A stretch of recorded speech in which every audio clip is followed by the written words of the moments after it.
ನಮಸ್ಕಾರ ವೀಕ್ಷಕರೇ, ಶೋಧ ಚಾನಲ್ಗೆ ಸ್ವಾಗತ. ಕಿಡ್ನಿ ವೈಫಲ್ಯವಾದಾಗ ಬೇರೆಯವರಿಂದ ಕಿಡ್ನಿಯನ್ನು ಪಡೆದು ಕಸಿ ಮಾಡಿಸಿಕೊಳ್ಳಲು ಭಾರತ ಸರ್ಕಾರದ ಮಾನವ ಮತ್ತು ಕಸಿ ಕಾಯ್ದೆ ಅಡಿಯಲ್ಲಿ ಇದನ್ನು ಮಾಡಬೇಕಾಗುತ್ತೆ.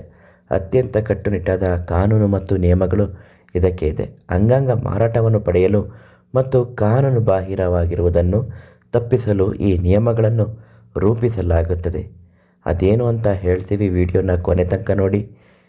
ಶೋಧ ಚಾನಲನ್ನು ನೀವಿನ್ನೂ ಸಬ್ಸ್ಕ್ರೈಬ್ ಮಾಡಿಲ್ಲ ಅಂದರೆ ಮೊದಲು ಸಬ್ಸ್ಕ್ರೈಬ್ ಮಾಡಿ, ಬೆಲ್ ಐಕಾನ್ ಟಚ್ ಮಾಡಿ. ಮೊದಲನೇದಾಗಿ, ಭಾರತೀಯ ಕಾನೂನು ಪ್ರಕಾರ 2 ವಿಧಗಳಲ್ಲಿ ಕಿಡ್ನಿ ಪಡೆದುಕೊಳ್ಳಬಹುದು. ಒಂದು, ಜೀವಂತ ದಾನಿಗಳು, ಬದುಕಿರುವವರಿಂದ ಕಿಡ್ನಿ ಪಡೆಯುವುದು. ಮೃತ ದಾನಿಗಳು, ಅಪಘಾತನೋ, ಸೂಸೈಡೋ, ಬ್ರೈನ್ ಡೆಡ್ಡೋ ಏನೋ ಆಗಿ ಸತ್ತೋಗಿರ್ತಾರಲ್ವ, ಅಂಥವರಿಂದ ಅವರ ಮನೆಯವರ ಒಪ್ಪಿಗೆ ಪಡೆದು ಕಿಡ್ನಿಯನ್ನು ಪಡೆದುಕೊಳ್ಳಬಹುದು.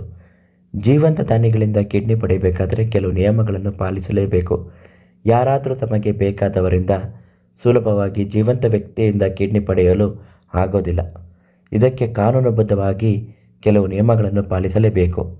ರಕ್ತ ಸಂಬಂಧಿಗಳು, ತಾಯಿ, ತಂದೆ, ಅಣ್ಣ, ತಮ್ಮ, ಅಕ್ಕ, ತಂಗಿ, ಪತಿನೋ, ಪತ್ನಿನೋ, ಮಕ್ಕಳು ಹಾಗೂ ಮೊಮ್ಮಕ್ಕಳು ಸುಲಭವಾಗಿ ಕಿಡ್ನಿಯನ್ನು ದಾನ ಮಾಡಬಹುದು. ಇವರಿಗೆ ಕೇವಲ ವೈದ್ಯಕೀಯ ಹೊಂದಾಣಿಕೆ ಮಾತ್ರ ಸಾಕು. ಇನ್ನು ಬೇರೆಯವರು, ರಕ್ತ ಸಂಬಂಧಿಗಳಲ್ಲದೇ ಇದ್ದವರು ಕಿಡ್ನಿ ದಾನ ಮಾಡಬೇಕು ಅಂದುಕೊಂಡಿದ್ದರೆ ಇದು ಅತ್ಯಂತ ಕಠಿಣ ಕಾನೂನು ಪ್ರಕ್ರಿಯೆಯಾಗಿರುತ್ತೆ. ದಾನಿ ಮತ್ತು ಸ್ವೀಕರಿಸುವವರ ನಡುವೆ ಯಾವುದೇ ಆರ್ಥಿಕ ವ್ಯವಹಾರವಿಲ್ಲ, ನಡೆದಿಲ್ಲ ಅನ್ನೋದನ್ನು ಸಾಬೀತುಪಡಿಸಬೇಕು. ಇನ್ನು ಪ್ರೀತಿ ವಾತ್ಸಲ್ಯಕ್ಕೂ ಕೂಡ ಕೆಲವರು ಕಿಡ್ನಿ ಕೊಡೋರು ಇರ್ತಾರೆ. ರಕ್ತ ಸಂಬಂಧಿನೇ ಆಗಿರೋದಿಲ್ಲ ಅವರು ಮಾಡುವಂತಹ ಕೆಲವೊಂದು ವಸ್ತು ವಿಷಯಗಳು ಅವರು ರೋಗಿಯ ಮೇಲಿರುವ ಅತೀವವಾದ ಪ್ರೀತಿ, ಗೌರವ ಅಥವಾ ಹಿಂದಿನ ಒಡನಾಟದ ಕಾರಣದಿಂದ ದಾನ ಮಾಡುತ್ತಿದ್ದಾರೆ ಎಂಬುದನ್ನು ನಿರೂಪಿಸಬೇಕು. ರಕ್ತ ಸಂಬಂಧ ಅಲ್ಲದ ದಾನಿಗಳ ಸಂದರ್ಭದಲ್ಲಿ ಆಸ್ಪತ್ರೆಯ ಹಂತದಲ್ಲೇ ಒಂದು ಅನುಮತಿ ಸಮಿತಿ ಇರುತ್ತೆ. ಈ ಸಮಿತಿಯ ಮುಂದೆ ದಾನಿ ಮತ್ತು ಸ್ವೀಕರಿಸುವವರು ಹಾಜರಾಗಿ ದಾಖಲೆಗಳನ್ನು ಕೇಳ್ತಾರೆ, ಅದನ್ನು ಒದಗಿಸಬೇಕು. ದಾನಿ ಯಾವುದೇ ಒತ್ತಡಕ್ಕೆ ಒಳಗಾಗದೆ, ಸ್ವಯಂ ಪ್ರೇರಿತರಾಗಿ ಮತ್ತು ಯಾವುದೇ ಹಣಕಾಸಿನ ಆಮಿಷಕ್ಕೆ ಒಳಗಾಗದೆ ಕಿಡ್ನಿಯನ್ನು ದಾನ ಮಾಡುತ್ತಿದ್ದಾರೆ ಎಂದು ಸಮಿತಿಗೆ ಸಂಪೂರ್ಣ ಮನವರಿಕೆಯಿಂದ ಅವರಿಗೆ ಕಸಿ ಶಸ್ತ್ರಚಿಕಿತ್ಸೆ ಕಾನೂನುಬದ್ಧವಾಗಿ ಅನುಮತಿ ದೊರೆಯುತ್ತದೆ. ಇನ್ನು ಮೃತ ದಾನಿಗಳು ಇರ್ತಾರಲ್ಲ, ಅವರು ಕುಟುಂಬದಲ್ಲಿ ಯಾವುದೇ ಜೀವಂತ ದಾನಿಗಳು ಸಿಗದಿದ್ದಾಗ ಅಥವಾ ಸಂಬಂಧಿಕರ ಕಿಡ್ನಿ ಹೊಂದಾಣಿಕೆಯಾಗದಿದ್ದಾಗ ರೋಗಿಗಳು ಸರ್ಕಾರದ ಅಂಗಾಂಗ ಕಸಿ ನೋಂದಣಿ ಕೇಂದ್ರದಲ್ಲಿ ಕರ್ನಾಟಕ ಜೀವನ್ ಸಾರ್ಥಕತೆ ಅಥವಾ ರಾಷ್ಟ್ರೀಯ ಮಟ್ಟದಲ್ಲಿ ಹೆಸರು ನೋಂದಾಯಿಸಿಕೊಂಡು ಕಾಯಬೇಕಾಗುತ್ತದೆ. ಬ್ರೈನ್ ಡೆಡ್ ಆದವರ ಅಂಗಾಂಗಗಳನ್ನು ನೋಂದಣಿ ಪಟ್ಟಿಯಲ್ಲಿ ಹಿರಿಯತನ ಮತ್ತು ಕಾಯಿಲೆಯ ತುರ್ತು ಸ್ಥಿತಿಯಲ್ಲಿ ಆಧಾರದ ಮೇಲೆ ಸರ್ಕಾರದ ಮಾರ್ಗಸೂಚಿಯಂತೆ ವಿತರಿಸಲಾಗುತ್ತದೆ. ಕಾನೂನು ಬಾಹಿರ ಶಿಕ್ಷೆಗೆ ಗುರಿಯಾಗುವುದು, ಹಣಕಾಸಿನ ಆಮಿಷಕ್ಕೆ ಬಲಿಯಾಗಿ ಹಣ ನೀಡಿ ಕಿಡ್ನಿ ಖರೀದಿಸುವುದು ಅಥವಾ ಕಾನೂನು ಬಾಹಿರವಾಗಿ ಅಂಗಾಂಗ ಕಸಿಯಲ್ಲಿ ತೊಡೆದು ಹಾಕುವುದು ಗಂಭೀರ ಅಪರಾಧವಾಗಿರುತ್ತದೆ.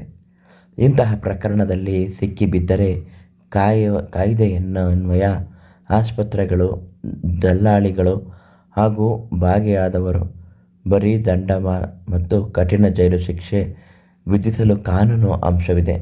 ನೋಡಿ ವೀಕ್ಷಕರೇ, ಹಣ ನೀಡಿ ಖರೀದಿಸುವುದು ಅಥವಾ ಕಾನೂನು ಬಾಹಿರವಾಗಿ ಅಂಗಾಂಗ ಕಸಿಯಲ್ಲಿ ತೊಡಗುವುದು ಗಂಭೀರ ಅಪರಾಧವಾಗಿರುತ್ತದೆ.